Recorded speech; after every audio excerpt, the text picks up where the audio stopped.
जोड़कर आप इसलिए भी देखना चाहिए आपको, वो इसलिए क्योंकि ये जब मेडल लाती हैं तो सिर्फ और सिर्फ खुद के लिए नहीं लाती जी, देश के लिए। जब ये मेडल लाती हैं तो पूरे 140 करोड़ जनता जो के लिए। जनता है उनके लिए लाती हैं और सबका सीना चौड़ा हो जाता है। जी नहीं, ये हमारे समुदाय को आप टारगेट नहीं समुदाय को मेरी बात क्योंकि सुनिए। मैं आप गलत जी, उम्र जी। आप ही लोग गलत। जी जी जी मैं ये कह रहा हूँ कि ये देश जो है आर्टिकल 14 से चलता है, जी जी जी जो सबको समानता का अधिकार कहता है। जी जी जी तो इसमें ना कोई बड़ा है ना कोई छोटा है। इस बारे ताकि ये- दोबारा ये- गाली ना खाऊं, या ठीक होंगे तो शांति पकड़ लेंगे। या तो दोबारा गाली ना खाऊं, जी समझ गए? बिल्कुल।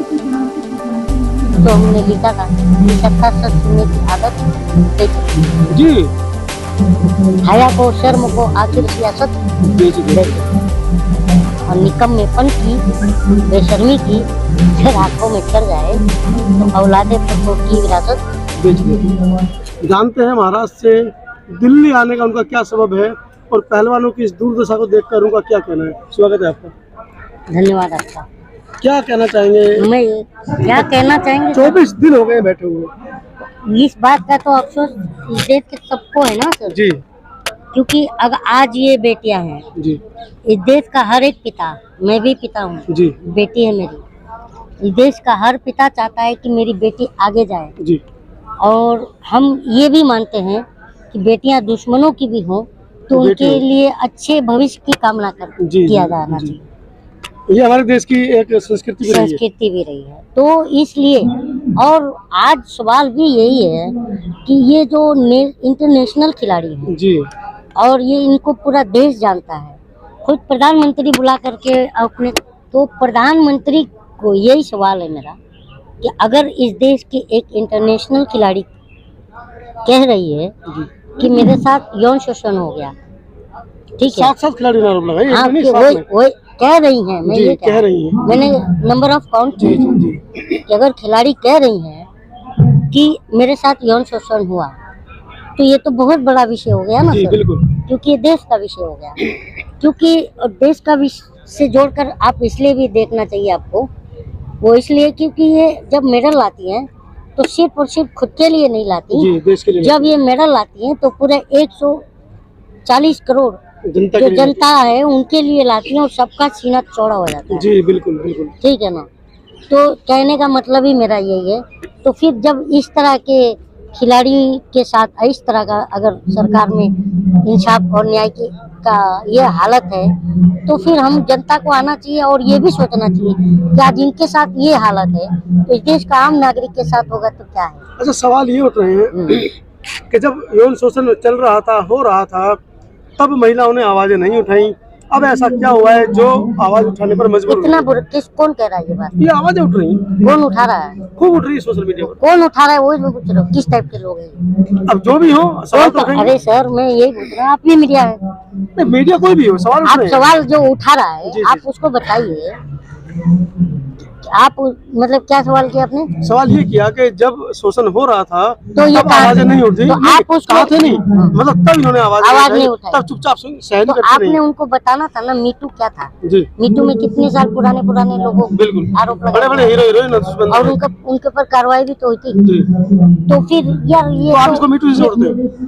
मीटू, आप मीटू को कैसे देखते हैं? नहीं, मीटू को ऐसे देखते हैं कि आपस में संबंध बने, एक और दूसरे फिर की भी लोग नजर आरोप नहीं लगाए तो उसकी जी। जांच हुई ना? नहीं, जांच हुई, उसमें ये निकल के हुई आया। नहीं हुई, हुई, जांच हुई। पुराने ही केसेस को उजागर किया था ना मीटू बिल्कुल के तहत। बिल्कुल। आप घुमाइए मत बात। तो ये क्या है? मैं वही पूछ रहा तो हूँ, मैं आपसे ये पूछ रहा हूँ ये क्या है? मैं वही आपसे जानना यार चाहूँ आप भी तो बताएंगे। देखिए जनता को मैं इसलिए आप लोग पर सवाल उठा देता हूँ ना, जी। तो आप लोग को बहुत बुरा नहीं, लगता मुझे है। बिल्कुल बुरा नहीं लग रहा है, ये मुझे अच्छा बताइए लग रहा है कि कम से कम जनता पढ़ते उठ रही है। जनता जो है अवेयरनेस जी जनता को कौन देता है? लोकतंत्र का चौथा खंभा, बिल्कुल, और वो आपको। हम और आप। तो मैं यही तो पूछ रहा हूँ आपसे। कोई समाज से भी बताएगा, पत्रकार उसको छापेगा, तो समाज का साहित्यकार उसको छापेगा। समाज को आप बताएंगे मैं जी। ये मैं कह रहा हूँ। तो मतलब मीटू से इसके तार जुड़े हैं। नहीं मैं पूछा आप मीटू को कैसा देखते हैं? जी वो भी तो पुराने कैसे मीटू को अगर मुझसे कहें कि कैसे देखते हैं, जैसे आपने सवाल किया, मीटू एक सुखद लक्षण थे या सुखद अनुभव थे लोगों के, लेकिन बाद में किन्हीं कारणों से वो उनमें बिखरा हुआ, आपस में मनमुटाव हुआ तो मीटू के रूप में बाहर निकल कर आ गए। लेकिन यहाँ पर तो जो हमारे मतलब अंतर्राष्ट्रीय स्तर के खिलाड़ी हैं, वो इस तरह के सवाल उठा रहे हैं। लेकिन सवाल ये है इतना बड़ा कि सरकार कहीं ना कहीं उस पर ध्यान नहीं दे रही है। 20 दिन बाद तो बर्खास्त किया गया है मंत्री को। तो ये बात मैं यही कह रहा हूँ, जी सरकार देखिए, सरकार जो है ना इस समय मीडिया के संरक्षण में चल रही है। जी आप समझ रहे हैं? जी जी जी क्योंकि ये बात कलीम से ना पूछ के आप ये बात प्रधानमंत्री से पूछते जी तो तो बेहतर होता पूरी जनता हमारी, जो हम जनता ही हम, तो हमें बहुत अच्छा लगता है। 9वां साल होने वाला है प्रधानमंत्री जी को, आज तक उन्होंने प्रेस कॉन्फ्रेंस नहीं की है। कैसे पहुंचे उनको उनको उन तक कैसे पहुंचे? ये भी तो देखिए, इस लोकतांत्रिक संवैधानिक देश में कितना बड़ा दुर्भाग्य है कि एक प्रधानमंत्री तक देश की मीडिया नहीं पहुंच अच्छा, रही एक बात बताइए, मैं आपको बात बताऊं, आप कुछ गलत कर रहे हैं, जी मैं आपको गाली दे रहा हूँ। जी हाँ, जी जी जी आप कुछ गलत कर रहे हैं, मैं आपको गाली दे रहा हूँ, तो आप क्या करोगे? आप अपनी गलतियाँ सुधारोगे ना, गलती सुधारेंगे ताकि दोबारा गाली ना खाऊं, या ढीठ होंगे तो शांति पकड़ लेंगे। या तो दोबारा गाली ना खाऊं। जी समझ गए? बिल्कुल। तो ढीठ होंगे तो चुप रहेंगे। वो आप कह रहे हैं, मैं नहीं। तो ये बात है। तो आप हास्य कलाकार के रूप में आपकी भूमिका है, मुंबई में आप जाने जाते हैं, कुछ हमारे दर्शकों के लिए कुछ सुनाएं इन पहलवानों से मिलता जुलता कुछ व्यंग ऐसा जो सरकार तक पहुंचे, आपकी आवाज बने, इन पहलवानों की आवाज बने। सच की बात यही है, सच की और झूठ की लड़ाई है। जी तो उसी पर तो हमने लिखा था कि सत्ता सच सुनने की आदत बेच देती है, जी हया को, शर्म को, आखिर सियासत बेच बेच देती देती है।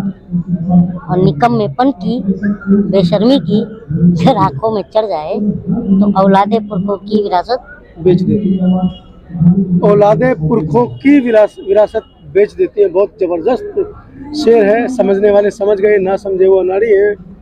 आगे पुनः एक बार फिर चलते चलते इनका इंटरव्यू लेंगे, इनका साक्षात्कार लेंगे। लेकिन बहुत बड़ी बात बोली है कि सरकार की आंखों पर जो पट्टी है, सरकार को कम से कम अब तो वो खोल देनी चाहिए। वीडियो के बारे में आपकी क्या राय है? हमारे मुंबई से आए कलाकार, परिचय दीजिए अपना।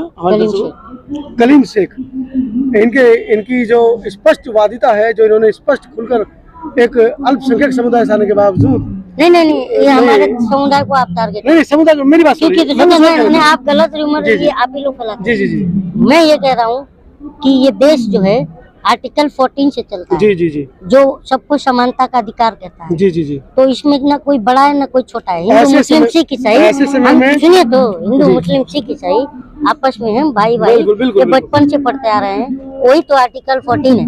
कलीम शेख भाई, ऐसी स्थिति में जब देश की सरकारें देश को हिंदू राष्ट्र घोषित करने वाली हो या उसके पीछे लगी हुई हो खुलकर के, और प्रधानमंत्री खुद उसका प्रचार कर रहे हैं, सूबे के मुख्यमंत्री योगी आदित्यनाथ उसका प्रचार कर रहे हैं, ऐसे में कलीम शेख भाई अपनी आवाज सरकार के विरुद्ध उठाते हैं, तो एक बहुत बड़ी बात है। आपको जरूर इस साक्षात्कार के बारे में अपने कमेंट लिखने चाहिए। धन्यवाद। वीडियो कैसी लगी आप अपने कमेंट्स के माध्यम से हमें बता सकते हैं, और चैनल को लाइक, शेयर और सब्सक्राइब जरूर करें। धन्यवाद।